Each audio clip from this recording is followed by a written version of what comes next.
Well, hey everybody, welcome to more week one in our skeleton series, and it's going to be a great series. I hope you were able to catch it, the first message on Sunday. If not, we always encourage you to go back and take a listen to that on our podcast or watch that on our on-demand feature at theorchardcc.org. Of course, you're probably already there if you're at More, and so you can find those cards as you go back to the homepage and look around there on our website. Well, we began this series, and we're really looking at biographical sketches of people from Scripture that really I think we can all identify with. And we can identify with them because if you live long enough, you probably have a skeleton or two that you wish was not in the closet or anywhere for that matter. Some things you regret, some things that you have lived through and you have some scars from, or maybe you're still struggling with, and maybe even have left you wondering if you even have a future or hope to do anything of substance in your life because of those things from your past. And so our hope is that through this series, we can look at some of these stories and find how individuals, just like us, move through difficult times in their life, troubling times in their life, and found a future. Our tagline for the whole series is, your past isn't your future. And I hope that you would receive that and begin to find some hope in your own personal life. Well, today we want to look at an individual that his story is a huge story. It sweeps through a lot of the beginning books of the Old Testament, beginning in the book of Exodus. Of course, his name is Moses, and Moses is well known as that man who did some incredible things in life. He, of course, is the leader who brought the entire Jewish nation out of slavery from Egypt. He's the leader that took them across the wilderness to the promised land. He's the leader who met with God face to face on the mountain and received the law, the 10 Commandments. And of course, Moses is the man that was this incredible leader that still inspires leaders today. But his beginning was difficult. And in fact, there were at least one skeleton in his closet that could have derailed him, and potentially he probably thought had derailed him for the duration of his life. We don't have time to go to the very beginning of his story, but I would challenge you to go to the book of Exodus chapter 2 and read verses 1 through 10, because in 1 through 10 you find the beginning of his story, how during a very difficult time of Jewish enslavement in Egypt, all the Hebrew boys were sentenced to death. Every male child born was ordered by Pharaoh to be killed. Moses' mother had a child, Moses obviously, and decided that she could not see her son die. And so they devised this plan to hide him as long as possible, hiding him in the bulrushes and eventually being found by none other than Pharaoh's daughter.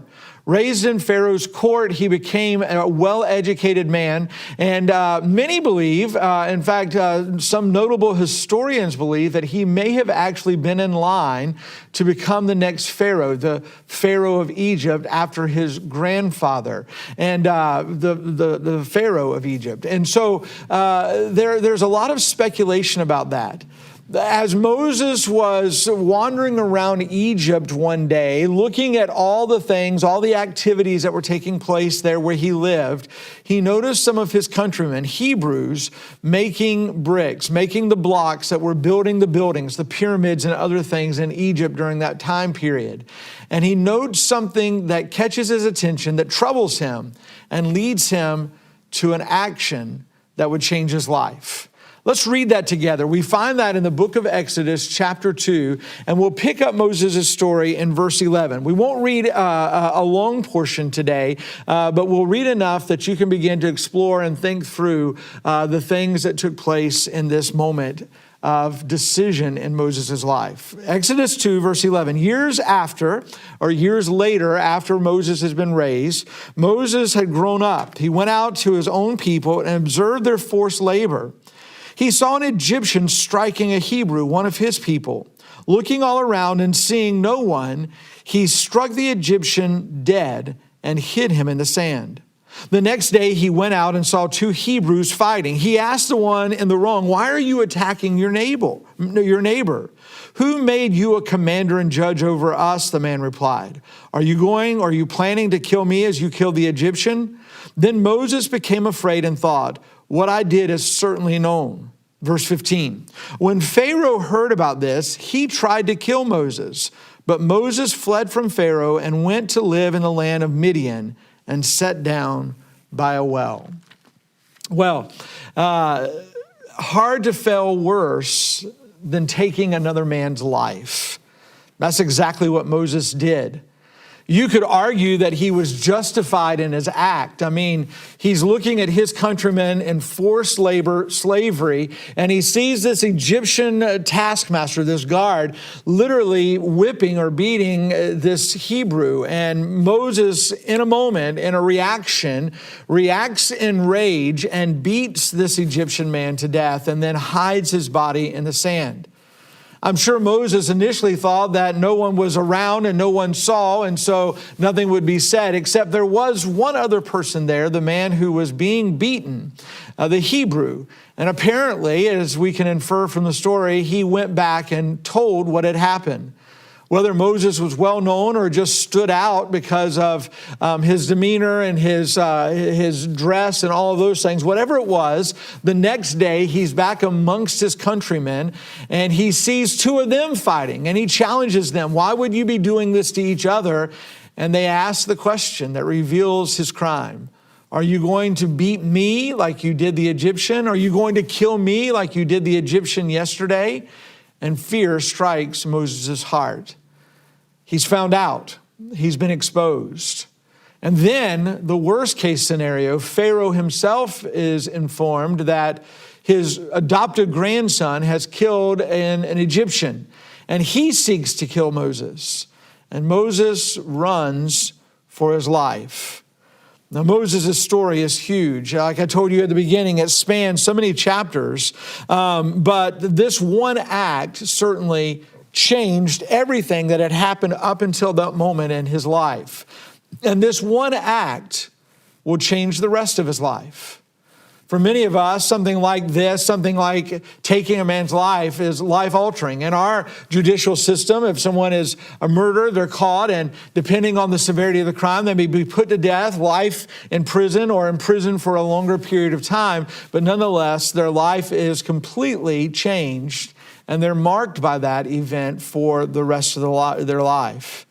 Moses, though, in that moment, took what happened in that reactionary moment and used that as a life lesson to change the course of his life. Someone has called that failing forward. He failed. He took a man's life. Justifiable or not, whatever we may want to infer or think through that, he took a man's life. Now, what would he do with that? Would that lead him to further crime and further brutality, or would it change in a different direction? By failing forward, Moses took that moment and learned valuable life lessons. Moses learned from his mistake and changed the direction of his life and really his nation's life forever.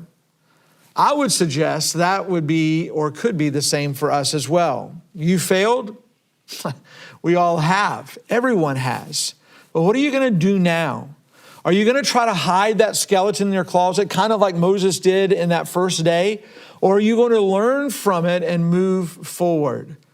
Some people, it seems, are trapped in these endless cycles of the same kind of sinful things, the same thing over and over again. For some people, that's addiction. For other people, it's rage. For some people, it's the same sin, just a different day, whatever that may be.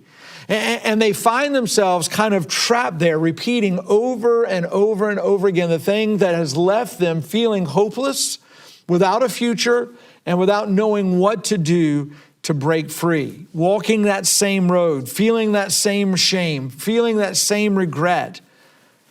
Clearly, we haven't learned our lesson from that moment of failure. They're failing. We're failing sometimes, but not failing forward. It's a crazy thought, right? That God could use a murderer to change the world. Why? Because Moses learned from his sin. In fact, when he gets to Midian, he will find himself attached to the family of a priest who will begin to direct him spiritually. And for 40 years, Moses will stay in that wilderness with this family, living a life separated from all his people, from everything that's going on in Egypt because of what he did. But he learned. And through those 40 years, God began to heal him and change him, because that's what God does, changes broken people. God can put my life and your life back together from the most broken parts and make something no one ever saw possible. And the questions to follow, and in your time together as a group or individually this week, maybe you'll begin to address some of those skeletons in your closet. And you'll begin to think not just about the failure, but how you can fail forward, learning from that moment and finding the future God has for you. We'll see you again next week for another look at another life and another opportunity to learn and grow. Have a great week.